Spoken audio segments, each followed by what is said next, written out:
platforms, but overall, I mean, the Facebook and YouTube, I mean, it gets its viewing. I don't really keep track of it. Gotcha. My class is right here in the room, and then the people that are on Zoom, that's the Montana people. Do your people, Platforms. What?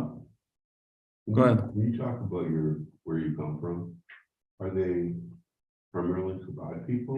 Oh, All Chabad. I grew up in it was in Crown Heights. It was either African Americans. Oh, Linda's in class. Hey, here's the answer to your question. Linda's coming in right now, so she must be back. It was Lubavitchers and African Americans. That was our community. No, in the '60s, everyone else ran away because when the African Americans moved in, most of the Jews said we can't handle it.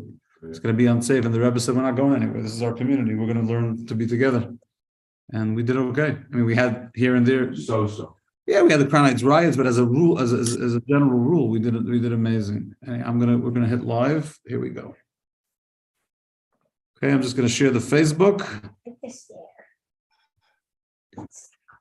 Okay, Manny.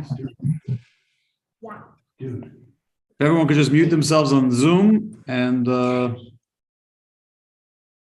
you can say hi to everyone right now because I'm sharing things, and it will take 10 seconds or 15 seconds, and we're going to be good to go. Baruch, you got your coffee? Yep, you get your nigga. What's the nigga now? You tell me.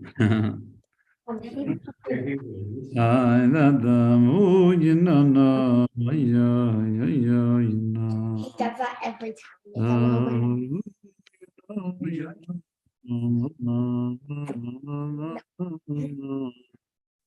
One more share and we're good to go. We have many. He's representing the future generation of Jews, the next generation. Many. There you go. Oh, you see Linda's there. Now you know Linda's here. Hello. Linda back, and now we are going to go live. And whoever wants to bring with many, it's going to be after class. Have a seat, Bubala. Okay, we're going to dedicate to this class. It is Parshas Bahar B'Chukaisa. It's a double Torah portion this week, and we're going to finish the book of Leviticus this week. It's wild how time flies. And next Shabbos, not this Shabbos, but the one after, we're going to start the book of Numbers of Bamidbar. And we're going to dedicate our class tonight to our brothers and sisters in Israel. I was watching live out of Israel around 3 o'clock our time. And I must have watched 100 rockets landing from Gaza into Israel, Beersheba, Ashkelon, Netivot, Sderot, all over Israel. Israel's, thank God, responding, but sometimes it's too little, too late. Either way, I'm not an expert in Middle East issues. I just want my brothers and sisters not to be harmed by people who are full of hate. So may God protect them. May God bless them. May God send all His blessings to both the government and to the IDF, that they should have the courage to do what needs to be done to keep. And my nephew Shalom, who's serving in the IDF, to keep them all safe. And they should all return home to their families in good health and in peace. We are going to begin today on page 771. It's a long double parsha. And we're going to address an aspect of ancient slavery or ancient servitude that it's a fascinating twist on how people end up in a particular reality of servitude and how it affects their families and what that means practically for us. So we're going to... Someone needs to be muted. Okay, there we go. Okay, there we go. So in verse 39, which says laws of Jewish slaves owned by Jews, because there's Jewish slaves owned by non-Jews, there's non-Jewish slaves owned by Jews. There's all different realities of how slavery comes to play back in the day when slavery was a reality. One of them is probably the most common, is a Jew who ends up being owned by a Jewish master, right? He's within the community, but he's owned by a master. So it says the verse, if your fellow among you becomes needy and he's sold to you as a slave, do not make him do demeaning labor. He should be treated by you like an employee or a hired resident. So number one is people need to realize that not every case of slavery is what you would think of slavery as in America when the blacks were being held as slaves, right? For example, a Jew, an Eved Ivri, an Hebrew slave working for a Jew, the Jewish master cannot mistreat him and make him do things that are derogatory, that are shameful, that are inappropriate. You treat him like an employee. He works for you. You can make him work. Nothing wrong with making him work. That's his job. You paid for that. But you can't just do demeaning stuff, and you can't make him work with things that where there's no productivity involved. You know, the worst thing they used to do to the Russians, I don't know if you know this about when a lot of the Jews ended up in the Gulag or ended up in Russian prisons, they would stand and in the prison cell, they'd have like a mill where they would let them, turn the wheel for the mill. And then after 10 years of coming out of prison, they would see that there's nothing on the other side of the wall and they'd commit suicide. They couldn't handle that. The fact that they thought they were being productive and it turns out they were doing nothing all that time, which again was part of the Russian, psychological warfare that they did to destroy people. So you can't mistreat a Jewish slave cannot mistreat the Jewish master cannot mistreat a Jewish slave. And here it talks about what happens when he leaves. He should work with you for 6 years or until the Jubilee year, whichever comes first. And then he should leave you. He should leave along with his children. And then he should return to his family, resume the dignified status of his ancestors. So this is the puzzling line that we're going to address tonight. What does it mean he should leave along with his children? If a person ends up being a slave, what do his children have to do with that? Where do his children fit into the parsha altogether? It's interesting that Rashi, the preeminent commentator on the Torah in France in the 11th century or so, Rashi says on this verse that he quotes the Talmud, Amar Rabbi Shimon, the great sage Rabbi Shimon. This week was Lag BaOmer. Lag BaOmer, we commemorate, amongst other things, the passing of Rabbi Shimon Bar Yochai, the great Talmudic scholar and sage, but also the author of the Zohar, the great book of Jewish mysticism, the Kabbalah. So Rabbi Shimon is quoted in Rashi. What does it mean he goes out with his children? Im hu nimkar banav mimachar. If he was sold, what do his children have to do with this? If someone ends up being sold or sells himself into slavery, where do his children fit into the picture altogether? Says Rashi, quoting Rabbi Shimon, a very fascinating teaching of the Talmud, that if a guy ends up being a servant, a indentured servant to a master, his children are provided for, are sustained by the master. They're not enslaved. The children could be living at home with their mom. But if you're going to take a father of children, even though they may be selling themselves to you as a slave, you become obligated to ensure that the children of this father have food, have sustenance, that they can survive. That's what Rabbi Shimon says in the Talmud, and it's quoted here in Rashi. The challenge becomes when you compare the verse here and the verse that talks about indentured servitude in the book of Exodus and the book of Shmos. So we're in the book of Leviticus now.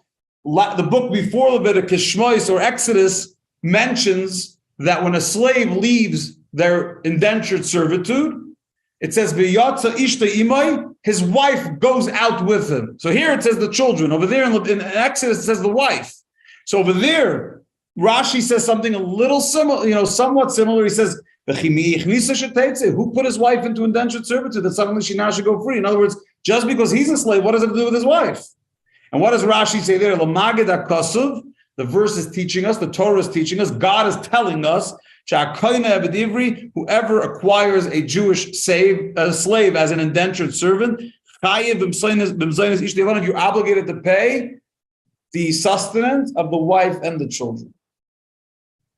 So it's very clear that there's a clear distinction here between Exodus and Leviticus. In Mishpatim, in Exodus, it says, in the verse it says the wife, and Rashi tells us, by the way, what does it mean wife? It means the wife and the children.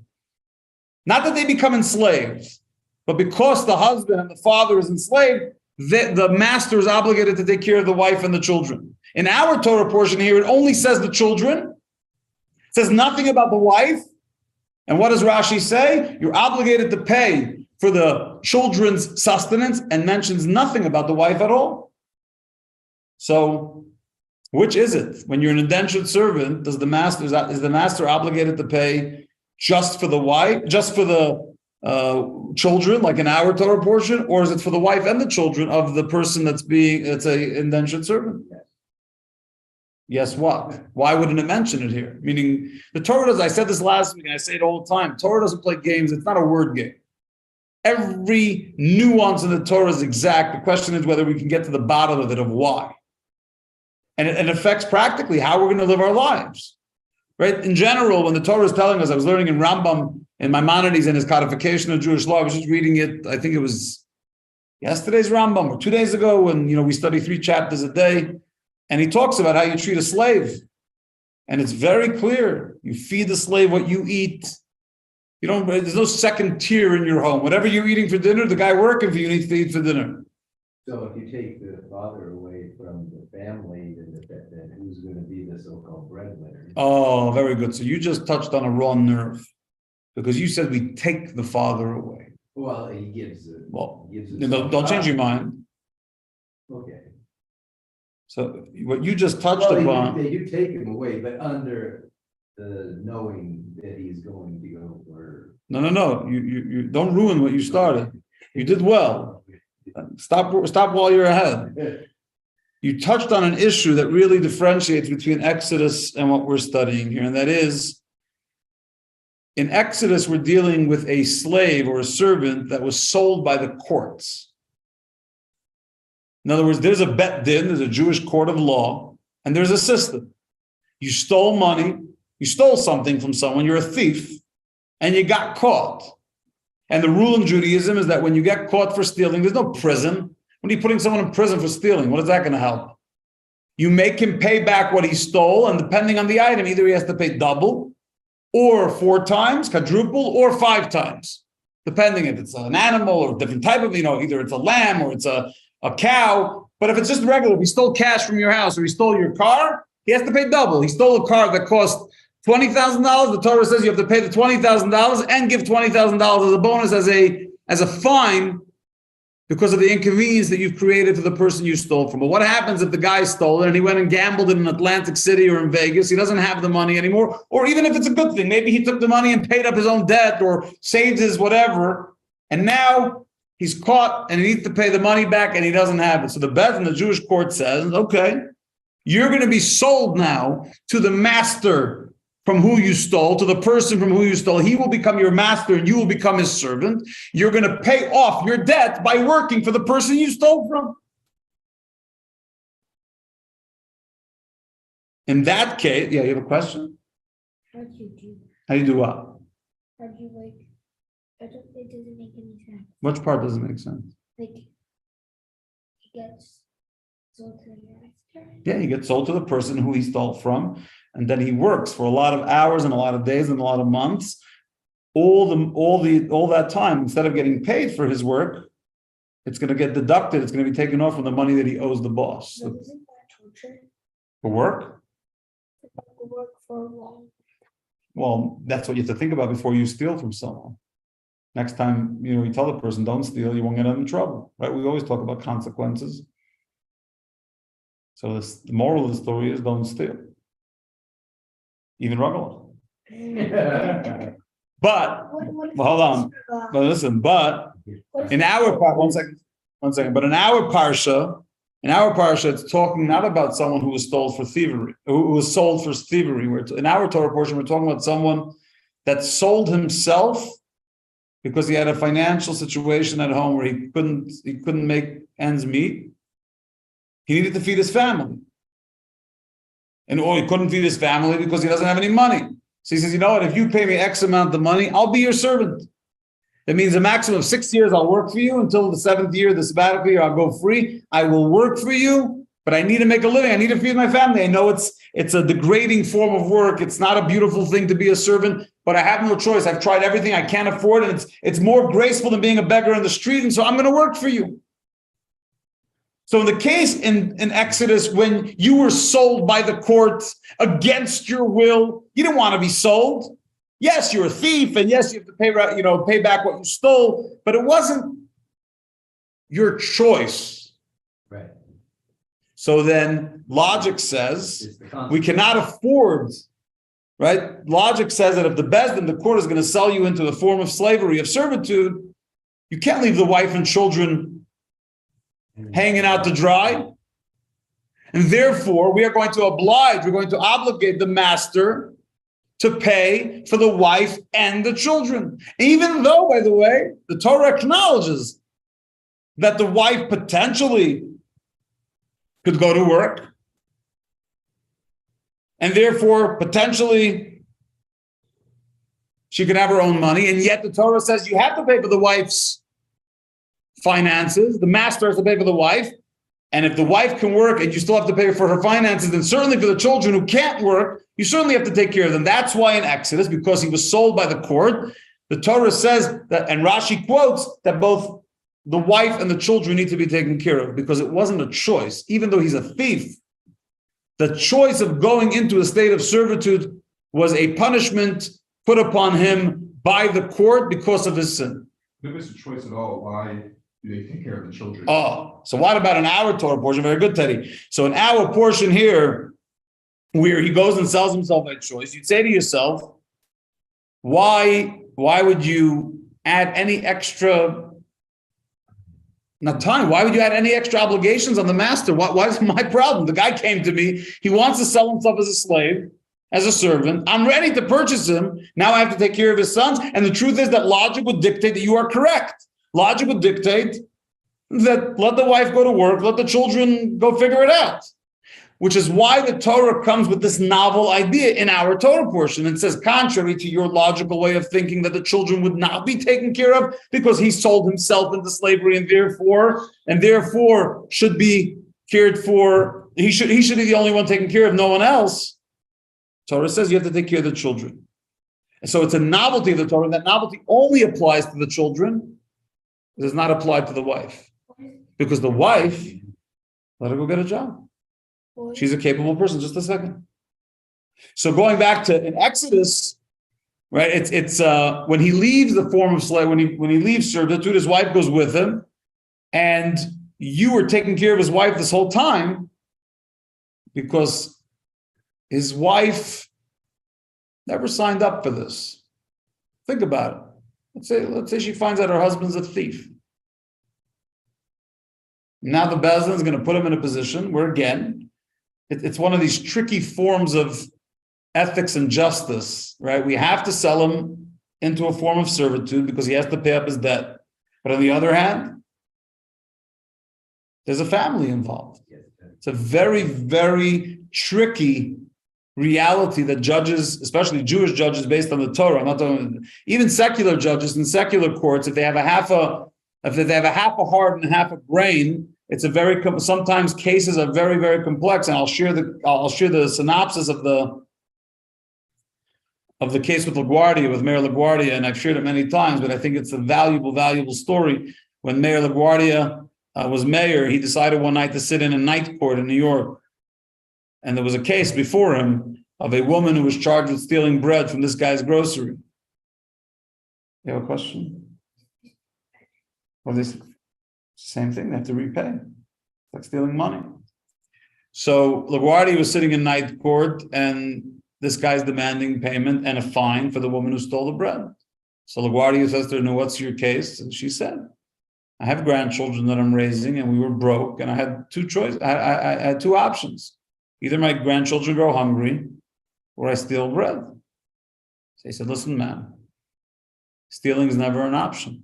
And you're going to have to pay 25 cents for what you stole." And then he turned to everyone sitting in the room, right? All the people watching the case. And he said, "Now every one of you is going to chip in so this woman could pay for the bread that she stole, right? Because if you're living in a city where a woman has to steal in order to get a loaf of bread, there's something wrong with the society." And it was an incredible balance there. Listen, you owe what you owe. We're not sugarcoating it. You don't get to steal from rich people because it fits your agenda. But what's the excuse that this elderly woman with her grandchildren needs to rely on charity to get bread for her kids? What does that say about our society? So being in a place of justice, in a situation of being you stole money, you can't afford to pay back what you owe. You're going to have to end up in a form of servitude to pay up. But there's a wife and children here. And the Torah says we have an obligation, the master has an obligation to say, whoa, if I'm going to take this person in, I also have to recognize that there's a bigger picture here. And so often when it comes to justice, right, justice is blind. It's a great line. There's also the particulars of each case. And I understand that it's nuanced. But you have to be able to take the nuance into consideration. And when a judicial system doesn't allow for that, what ends up happening is that we end up in a situation where there's a lot of injustice going on, not because necessarily law-breaking injustice, but a societal injustice because we're not taking the details into consideration. You can have all the important principles. I'm a person that does right. Someone says to me, I only give charity for whatever. Okay, great. Your foundation has rules. Now what happens when you see the person on the corner that's starving? Oh, well, my foundation doesn't do homeless charity. It's very nice. I'm glad your foundation has a system, but there's someone there that's hungry and you can help them. So put your principles aside and help the person. And that's where it gets a little murky and a little troublesome. And the Torah wants us to understand that each situation is unique. It matters how you ended up in slavery. It matters. Was it your choice to make a few dollars? Was it forced on you by the Bet Din because of a reality that you got yourself into? And it's also a fascinating detail. You know, this all what I'm sharing with you tonight, I should have said this before, is a talk from the Rebbe from 1971, with this week's Parsha 1971. There's something very unique that goes on here, where there's, in either case, whether he sold himself or was sold by the Bet Din, the one or the individuals that are never left without are the children. Sometimes the wife is left out. The children are never left out. And it's interesting that Rabbi Shimon, the rabbi who's quoted in Rashi, he's the one that says, it's a teaching in Bava Basra, actually, in the tractate of Bava Basra in the Talmud, and page 116, we'll get there in a couple of years. It says, Kol she'eini meniach ben liyarshay, whoever leaves this world does not leave a child to inherit them, God is full of wrath against them. Now that sounds very vengeful. And some commentators understand that for people that don't have children, that if you lived your whole life and you didn't have children, God is upset at you. But Rabbi Shimon really is saying something much more. What he's saying is that it's not so much about having children to fill the world with children. It's about having an inheritor who is carrying your torch, who is carrying your life's lessons and all that you represented into the future if there are no children in the picture. So sometimes people figure that out. They have students, they have others who they're inspired. But as a general rule, Reb Shimon is teaching that children and their fathers are really one and the same. Not just because they carry the same DNA in most cases, or because they are genetically attached, but because they're really one entity that are divided up into two independent human beings, but they're one entity, they're one essence. A father and a child have the same essence, the same core. From a spiritual level, from a genetic place. And so therefore, if a father is being in a state of indentured servitude, sometimes his wife gets sustenance, sometimes she doesn't, but the children, they're always part of that pact. There is no way you can take a child away from the parent under healthy circumstances. There's always, don't ask me about a molester, an abuser. I'm not talking about unhealthy situations. The Torah as a rule talks about healthy reality and what it's meant to look like. In a healthy reality, nothing can ever come in the way of a parent-child relationship. And in most cases, when we allow things to get in the way of that, if we work hard enough, we can mend those fences. And it's preferable to do that before we're on our deathbeds. It's hard. I'm not saying there's no real things. It's hard. Sometimes children do things to parents and vice versa. Parents do things to children that feel like they can never be forgivable. And therefore, I can never become one, even though I am one, because by definition, we share that same genetic code. By the way, genetic code is not a scientific thing. It's a godly thing. Who do you think invented this science called the genetic code? God. Right? The Torah is talking about this before the scientists came up with, a genome and all of that. And he's saying, Reb Shimon is saying that whether you're a thief, or whether you're a person that's so broke that you feel like you have no other options but to sell yourself into slavery, the oneness that you have with your children is never breakable. And if a master is going to choose you to have you work for them, it's not like, oh, you also have to pay for my kid. My kid is me. So if you're getting me, you're paying for my kid's sustenance because me and my kid are the same. And that's an incredible incredible teaching of the Torah, and it's also an incredible lesson about our relationship with God. Because God is, there's a lot of analogies, but the primary analogy between us and God is that God is our Father and we are the children. The verse says, Banim atem laHashem Elokeichem, you are children to the Lord your God, Book of Deuteronomy. Now, the Baal Shem Tov, the great saintly Rabbi Israel Baal Shem Tov, the founder of the Hasidic movement some 300 years ago, he said that every Jew should see themselves as an only child to God, not just a child, but an only child. Now, since the Romans destroyed the Second Temple and the Jews, almost close to 2,000 years ago, when the Jews were sent into exile, First Temple was destroyed by the Babylonians, then rebuilt by Ezra and Nehemiah. Second Temple destroyed in 69 CE by the Romans. And we've been in exile ever since. Even though we live in the land of Israel, as a nation, we are an exiled nation until Mashiach comes, until there's a temple rebuilt in Jerusalem, until there's peace on earth. But sometimes people say, we're stuck in exile. What about God? There's a very fascinating teaching. The Torah, it's actually the one that says it is Rabbi Shimon, the same Rabbi Shimon Bar Yochai. And he says this in the tractate of Megillah, in the Talmud. He says, Chavivin Yisrael Pnei HaKadosh Baruch Hu, the Jews are so beloved by God, Shebechol Makom Shegalu, wherever they are exiled, to wherever they are expelled, Shechina Iman, the divine presence goes with them. In other words, God puts himself in a metaphorical exile as well. In other words, he feels our pain. He's there with us in the pain. Sometimes we get stuck in this place of God doesn't really understand what I'm going through, and if he did, he would never put me through this. No, that's I understand it. I've been there. And then I have to remind myself, yeah, he does. He's there with me. He's holding my hand. That famous non-Jewish poetry or rhyme, whatever it is, that the person complaining that I was walking for all my life, the journey of life, and you were never there with me. There was only the 2 footsteps, and then God says to me, "Yeah, the 2 footsteps were mine because I was carrying you." Right? And so often we think that where's God when we're suffering? Where's God when there's pain? Where's God when it's unbearable? And collectively, as the Jewish people, look what's going on in Israel today. Look at anti-Semitism. Yesterday, 2 Jews were murdered in Jerba in Tunisia at their Lag BaOmer celebration in Tunisia, right outside the shul in Jerba, on the island of Jerba. For what? Why were they murdered? And 2 Muslim police officers were murdered too because they were protecting the Jews at the Lag BaOmer. You didn't hear about it, right? Of course not. We're probably talking about Hunter Biden or about Trump's shoelaces or something. We're busy with more important things. But the world, this is part of reality. So we know there's suffering, both individual suffering and collective suffering. And the natural place to go is, oh my God, you don't care, God, I don't believe in God. No. God is there, right there with you. And if you pay close enough attention, you will recognize, just like in our Torah portion, that a father and a child can never be separated. They're all on the same team. They're all there with each other.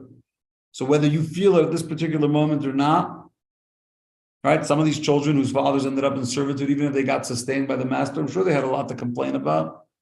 Why did the Bezdin sell my father? And why doesn't anyone care about the fact that, in fact, my father was so broke that he had to sell? Complaining is, and maybe even logical complaining, meaning maybe even you have some right points. But don't ever think for a moment that God has somehow either forgotten about you or dropped the ball and doesn't care about you. He's there with you in the moment.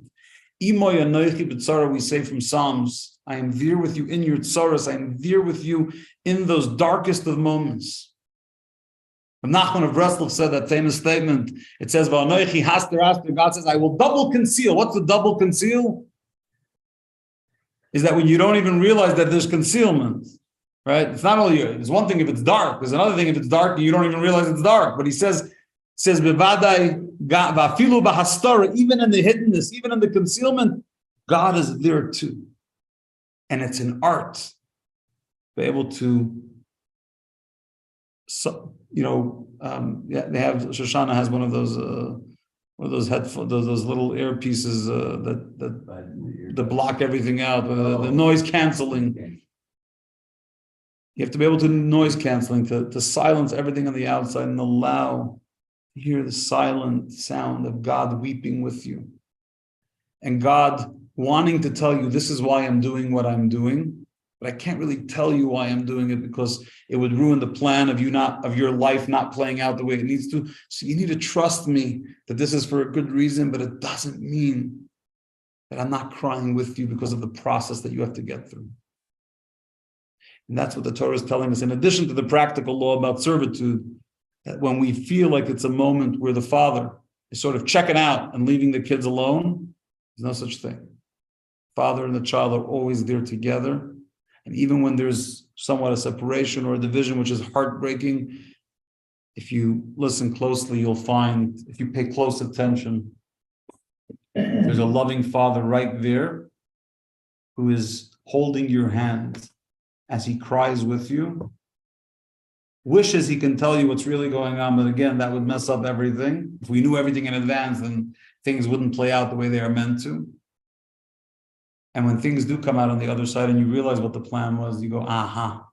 So indeed, he was with me that entire time. May we merit, and with that I'll conclude, may we merit a time where we don't have to listen with noise-canceling headphones to figure out what God's plan is. We should see a world with kindness and mercy and love and unity instead of fragmentation and division. A world, a messianic world, where people don't think it's stand in an apartment building or in a hospital and shoot from an emergency room rockets into Israel and then complain that you got shot back at. Right? We don't need that world. We need a world where people cherish life, where they celebrate the gifts that God has given us, and where we learn to respect each other because we're all children of this incredible Father who never abandons us, who's always there with us, holding our hand, taking us through the toughest moments that we each experience. But we should reach a day where there is no more of that. It's just beauty and tranquility, peace and love, and that will only come about. And that's why I think the UN should shut down. There's no point. It just creates division. It's not gonna bring unity. It's called the United Nations. It's never united anything. We need real unity, which comes through a messianic era, which is why we yearn for that, we pray for that, and we await every day for that reality to kick in. May we merit it today with no more missiles and no more negativity in our world. L'chaim. We'll see you back here soon. Linda, it's great to see you back. Let me turn off Facebook. Oh, Manny's coming.